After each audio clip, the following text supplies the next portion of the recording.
Hello, my name's Jeff Raffauf, and I'm one of the pastors at West Lawn United Methodist Church in Reading, Pennsylvania. Chris Hardy and I have been sharing with you in these daily devotional videos, most recently from the Sermon on the Mount. We hope that you are finding some encouragement in them, perhaps some inspiration in them, perhaps something new or something helpful for the way you live your life each day.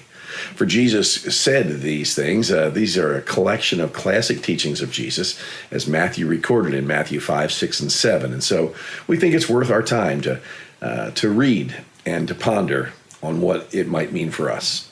Jesus wrote or said in Matthew chapter 6, verses 22 and 23, "The eye is the lamp of the body.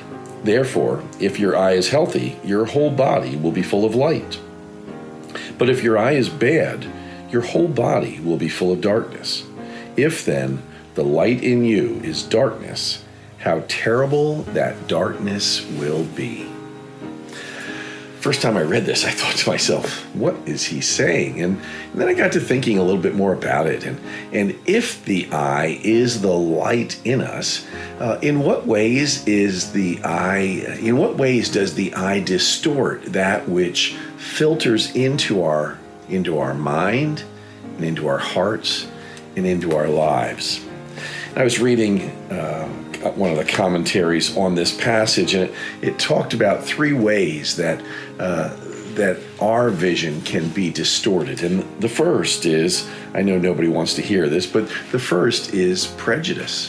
If we have a prejudice against something, an assumption that something can't work because it never worked before, or a prejudgment of someone else simply because of who they are, where they come from, what they look like, what language they speak.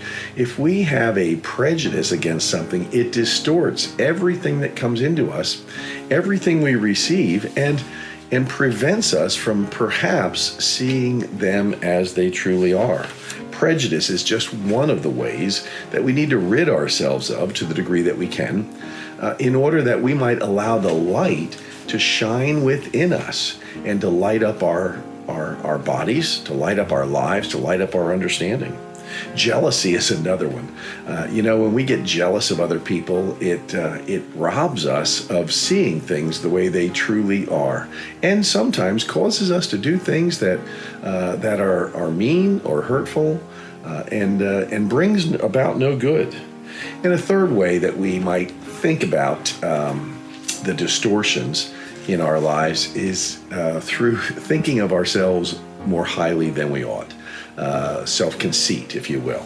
That when we think of ourselves that way, we really doubly distort our vision, because we fail to see ourselves as we truly are, warts and all, and we fail to see others for the beauty that they are, for the special people that they may be, for the beauty that they may bring to life, because we're so busy comparing them in ways that will make us seem better. It's a sad commentary on us, and it really brings about no good. And so we want to be careful about the things we say and do, about the way we perceive others, about the light that we allow into our lives. In these difficult times, and I hope we can at least agree on that these are difficult times that we are in right now.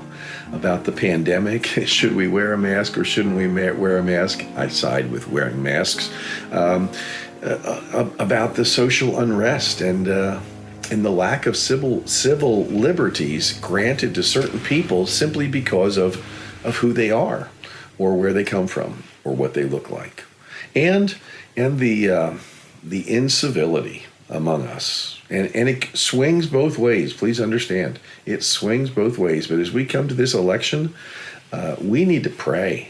We need to pray for open eyes. How sad is it that as we listen to the politicians, we now have to have fact checkers, and now people have fact checkers for the fact checkers. We are so distorted in our vision, so one-sided in hearing what is really being said.